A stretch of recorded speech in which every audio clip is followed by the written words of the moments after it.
사무엘하 13장. 다윗이 하나님을 무시하고 우리아를 죽인 후 그의 아내를 빼앗았기 때문에 다윗의 집안에서 유혈 참극이 벌어지기 시작하였다. 그것은 암논이 배다른 누이 나말을 사랑한 데에서부터 시작되었다. 다말은 아주 아름다운 처녀였는데 암논이 그녀를 사랑하여 병이 날 지경이 되었다. 물론 아브라함이 배다른 누이 사라와 결혼하였던 것처럼 당시에도 법적으로는 그들이 결혼할 수 있었으나 왕궁의 처녀들은 엄격히 통제된 구역 안에서 살았기 때문에 암논은 그녀와 사사롭게 접촉할 수가 없었다. 그런데 암논에게는 요나답이라는 아주 간교한 친구가 한 명 있었다. 그는 다윗의 형 시므아의 아들로서 어떤 경우에서든지 묘책을 잘 꾸며냈다. 어느 날 그가 암논에게 물었다. 왕자님, 나날이 안색이 수척해지시는데 무슨 좋지 않은 일이라도 있는지 말씀해 주십시오. 그러자 암논이 실토하였다. 내 배달은 아오 압살롬의 누이가 보고 싶어 이렇게 속으로 애태우고 있소. 이 말을 듣고 요나답이 묘책을 내주었다. 왕자님께서는 이제부터 이불을 뒤집어 쓰고 누워 병든 채 하고 있다가 부왕께서 문병하러 오시거든 유언이나 하듯이 이렇게 간청하십시오. 다말을 제 집으로 보내주셔서 제가 먹고 싶은 진미를 요리하게 해주십시오. 그녀가 이곳에 와서 제가 보는 앞에서 음식을 만들어주면 다시 식욕을 얻을 수 있겠습니다. 그녀가 고운 손으로 진미를 요리하여 제 입에 넣어준다면 얼마든지 맛있게 먹을 수 있을 것입니다. 그 당시 환자에게는 특정한 진미를 요리해주는 습관이 있었고 이를 위해서는 구중 궁궐의 규수도 요리하러 나가는 관례가 있었기 때문에 요나답은 이러한 미풍양속을 악용하였다. 암논은 요나답이 시킨 대로 행동하자 과연 다윗 왕이 그에게 문병하러 찾아왔다. 암논이 장자였기 때문에 다윗은 그를 왕위를 계승할 왕자로 생각하고 그를 맹목적으로 사랑하였다. 그런 부왕에게 암논이 애원하였다. 어서 제 누이 다말을 보내주십시오.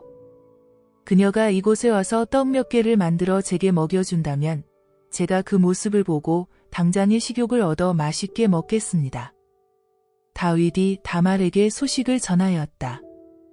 내 오라비 암논의 집으로 가서 그의 병이 낫도록 맛있는 음식을 요리해 주어라. 다말이 가서 보니 그가 과연 침상에 누워 앓고 있었다. 그래서 다말은 가루 반죽을 이겨가지고 떡 몇 개를 빚어 맛있게 구웠다. 암논은 이러한 다말의 모습을 흡족하게 바라볼 수가 있었다.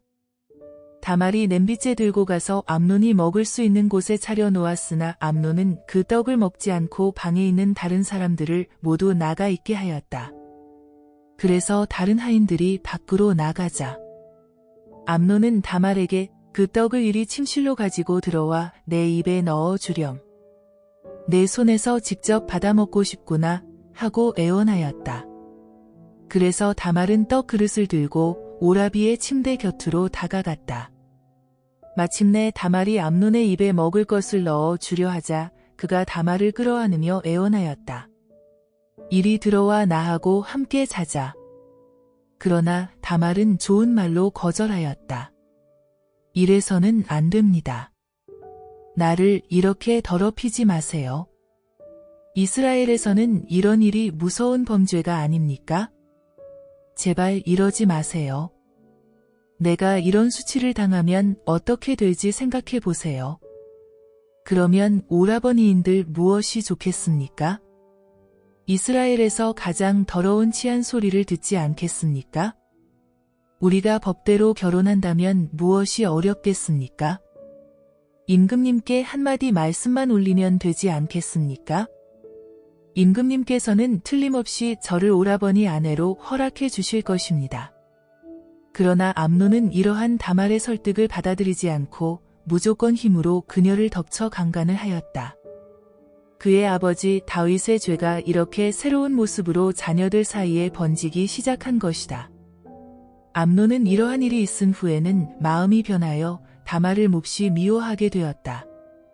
그가 전에 그녀를 사랑한 것보다 더 크게 미워하였다. 어쨌든 암논은 사랑할 때도 참을 수 없이 사랑하고 미워할 때도 참을 수 없이 미워하는 성격의 인간이었다. 그는 이제 미움을 이기지 못하고 소리를 질렀다. 어서 일어나 이 방에서 빨리 나가라. 이제 다말은 항의하였다. 이러지 마세요. 어찌 나를 짐승처럼 쫓아내실 작정입니까? 이제 나를 이렇게 무조건 쫓아내 버리는 것은 방금 내게 저지른 죄보다 더 큰 죄입니다. 그러나 암논의 귀에는 더 이상 이러한 소리가 들려오지 않았다.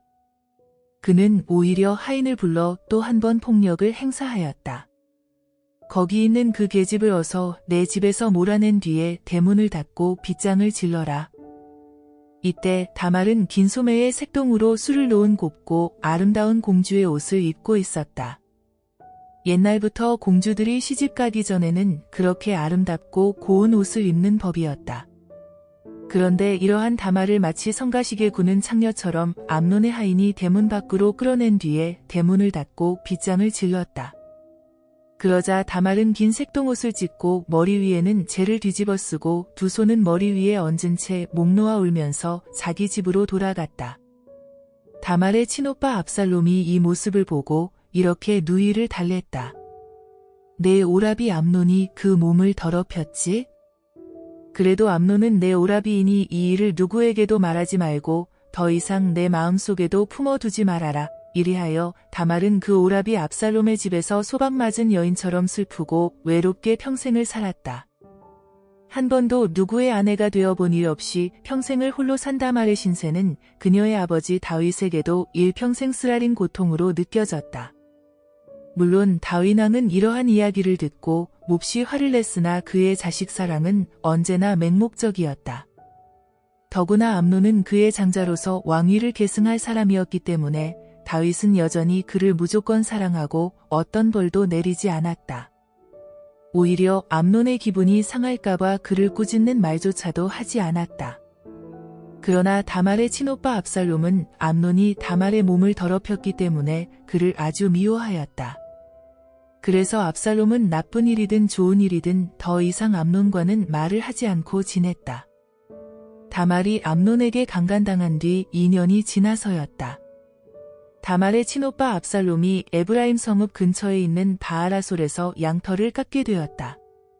그곳은 예루살렘에서 북쪽으로 7km 이상 떨어진 지점에 있었고 거기에 압살롬의 토지가 있었다. 양털을 깎을 때에는 큰 잔치를 베푸는 풍습이 있었기 때문에 압살롬은 왕자들을 모두 초대하였다. 그러나 왕세자인 암논의 초청은 왕의 허락이 필요하였다. 그래서 압살롬은 왕을 찾아가 이렇게 아뢰었다. 아버님, 마침 제가 양털을 깎게 되었습니다. 이 축제에 아버님께서 직접 가까운 신하들과 함께 참여해 주시기 바랍니다. 그러나 왕은 아들의 초청을 사양하였다. 내 아들아, 꼭 그렇게 할 필요가 있느냐? 우리가 모두 내려간다면 내게 짐이 될 것이다. 그래도 압살롬이 계속 간청하자 왕은 자리에서 일어나 작별 인사를 하며 그만 돌아가라 고 하였다. 그러자 압살롬이 다른 청을 드렸다. 아버님께서 정 못 가시면 맏형 암논이라도 같이 가게 허락해 주십시오. 그러나 왕은 이것도 거절하였다. 꼭 그렇게 할 이유가 무엇이냐? 그러나 압살롬이 계속 왕을 조르는 바람에 왕이 결국 그의 청을 들어주어 암논을 비롯한 모든 왕자들이 압살롬의 술잔치에 참여하게 되었다. 압살롬은 성대한 술잔치를 준비해 놓고 다른 한편으로는 자기의 부하들에게 다음과 같은 명령을 내려놓았다. 암논이 술기운이 돌기 시작하여 기분이 좋아질 때에 내가 너희에게 신호를 보내겠다. 너희는 그 순간을 놓치지 말고 그를 쳐 죽여라. 너희는 조금도 두려워하지 말고 이 거사를 단행하여라. 그 책임은 내가 모두 지겠으니 오직 너희는 용기를 내어 내가 시키는 대로만 하여라. 압살롬의 부하들은 상전의 명령대로 대번에 암논을 쳐 죽였다. 사태가 이쯤 되자 다른 왕자들은 저마다 허둥지둥 자기 노새를 찾아 타고 달아나 버렸다. 그런데 그들이 아직도 왕궁으로 돌아가는 도중에 누가 벌써 다윗에게 그 소식을 전하였다. 압살롬이 왕자님들을 모조리 쳐 죽여서 단 한 사람도 살아남지 못하였습니다. 그러자 왕이 놀라서 진정을 못하고 자리에서 일어나 옷을 다 찢고 땅바닥에 쓰러져 뒹굴며 몸부림을 쳤다. 왕을 모시고 서 있던 신하들도 옷을 찢으며 슬퍼하였다. 이런 순간에 다윗의 형 시므아의 아들인 요나답이 나섰다. 그는 전에 암논에게 더러운 꾀를 제공한 일이 있었기 때문에 다윗에게 정확한 정보를 제공할 수가 있었다. 임금님께서는 너무 슬퍼하지 마소서. 그들이 왕자들을 모두 죽이지는 않았을 것입니다. 아마 암논 한 사람만 죽였을 가능성이 높습니다. 암논이 다말의 몸을 더럽힌 날부터 그녀의 친오빠인 압살롬은 계속 보복할 생각을 해왔고 누구나 압살롬에게서는 그런 결심을 느낄 수 있었습니다. 그러니 임금님께서는 소문만 듣고 괴로워하지 마소서. 죽은 것은 암논 한 사람뿐이고 다른 왕자들은 틀림없이 살아있을 것입니다. 압살롬은 보복을 끝낸 다음 즉시 국외로 도주하였다. 마침내 예루살렘에서 보초를 서던 파수꾼이 북쪽의 베토론 쪽에서 산비탈을 타고 내려오는 많은 사람들을 보았다. 파수꾼이 즉각 왕에게 보고하였다. 많은 사람들이 북쪽의 베토론 쪽에서 산비탈을 타고 내려오고 있습니다. 그러자 요나답이 왕 앞에서 이렇게 소리쳤다. 그 사람들이 바로 왕자님들입니다. 제 말이 맞지 않았습니까? 요나답이 떠들며 자랑하는 말을 마치자마자 왕자들이 왕 앞으로 달려와 울기 시작하였다. 그러자 다윗도 통곡하고 궁중의 신하들도 모두 통곡하였다. 압살롬은 이스라엘에서 갈릴리 호수 동쪽으로 도주하여 아람 족속의 나라 그술왕 달메에게로 갔다. 달메는 암미훌의 아들로 다윗의 외할아버지였다. 다윗은 왕세자인 암논이 죽자 슬픈 나날을 보냈다.